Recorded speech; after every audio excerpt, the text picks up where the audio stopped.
Hello YouTube, welcome to this video, and it's another in my Zippo lighter collection, number 23, and it's entitled Zippo Museum. It's got 1997 on it,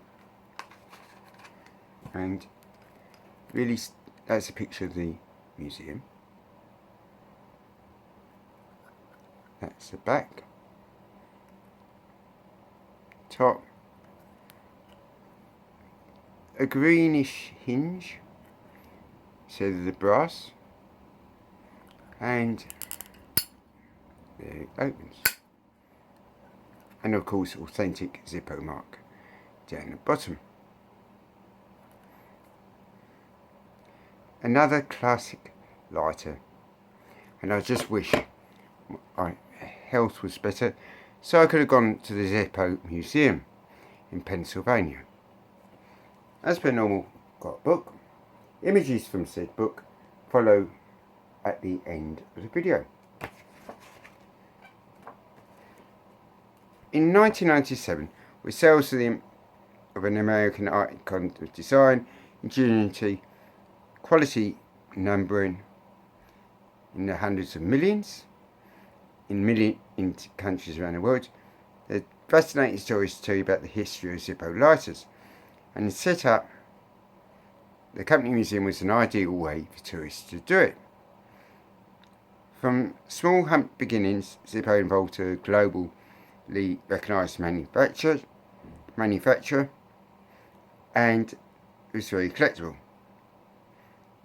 The first museum was called Zippo Family Store and Museum, opened in late 1993, and in 1997 it moved to bigger premises, and that is a picture of said museum with a flame on top.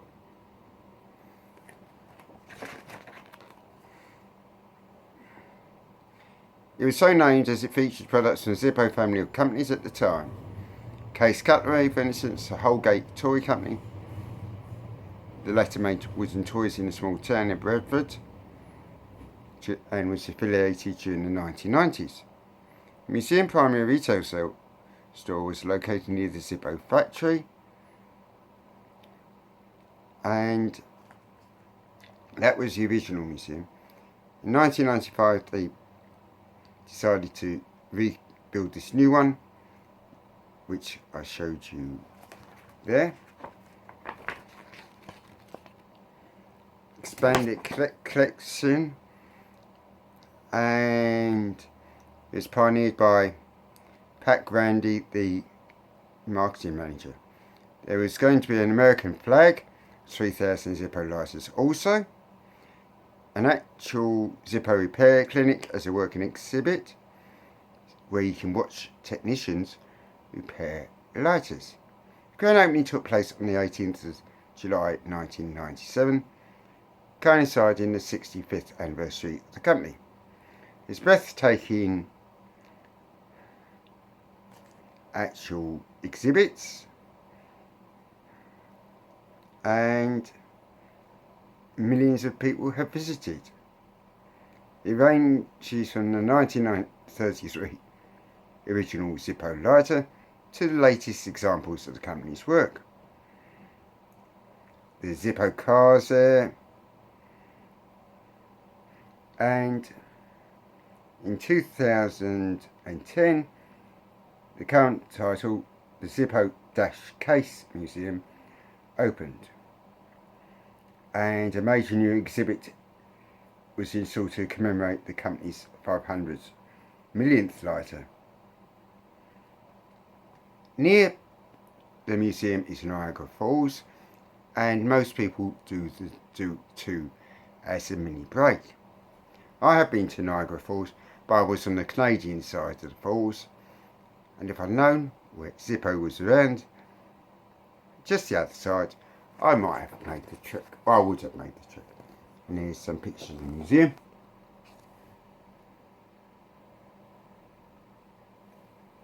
And there. So, if you're in Pennsylvania, go and have a look at it.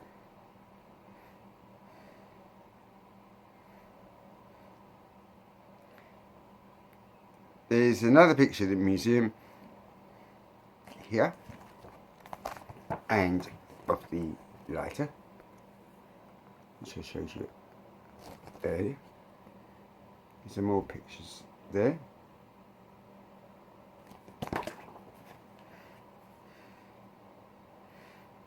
And the initials GGB is in honour of George G. Blaisdell.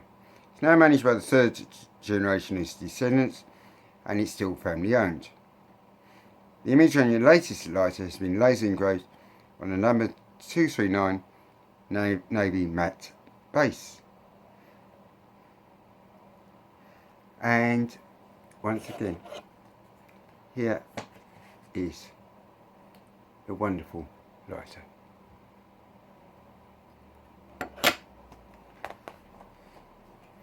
In 1997, Bill Clinton started his presidency in the White House on the 20th of January.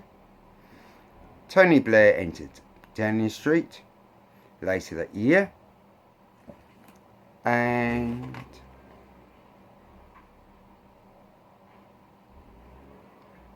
I'm just seeing which.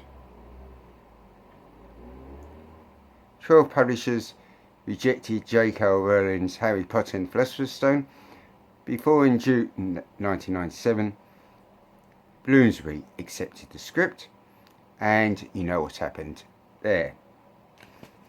Very entertaining, excellent book, by the way. My final subject is table service from Zippo. According to an advertisement dating from the 1940s, Zippo table lighters were ideal for formal dinner service with cocktails on the terrace. And these products from the groundbreaking company were issued in different versions for over 6 decades since 1938. The tallest Zippo lighter was 4.5 inches long and was later called Barcroft.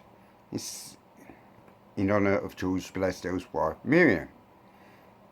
Ensuring the various needs of consumers were being catered, they did loads. They made exclusively pocket lighters until 1938, then moved on to table lighters. And the tall table lighter, as I said, later became Barcroft. And that's an example down there. And there's some more pictures from the other page.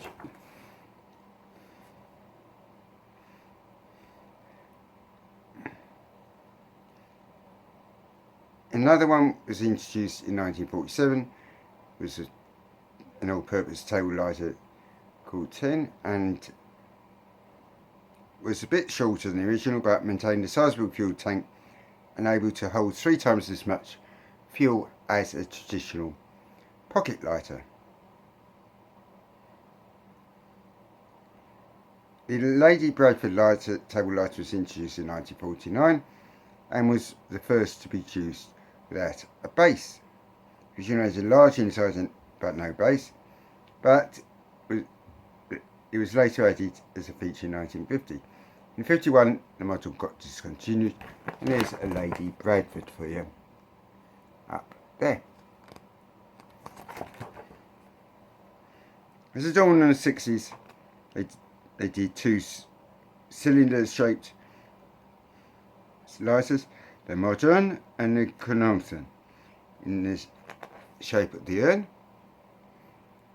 The Modern is available in 3 different finishes: silver, white, tea, rhodium look.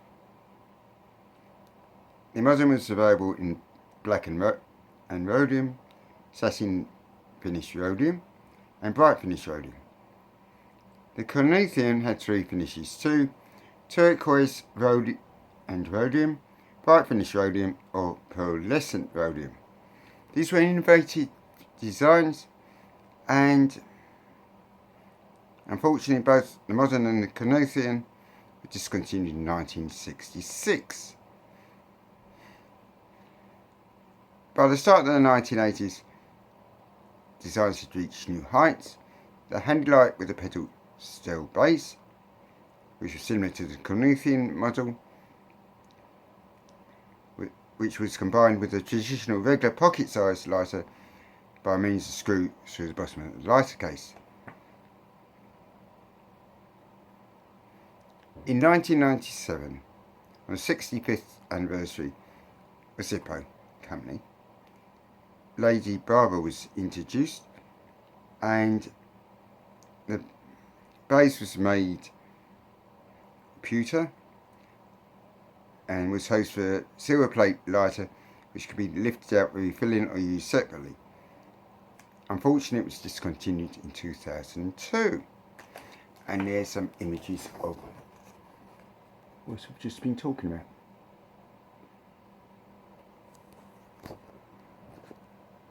Okay, next time in this Zippo collection should be the peace sign when it comes through the post. I get my post from Zippo once a month, and that's a sneak preview of what it will look like. Okay, thanks for watching. Next up is images from said book. Give it a thumbs up and stay lit.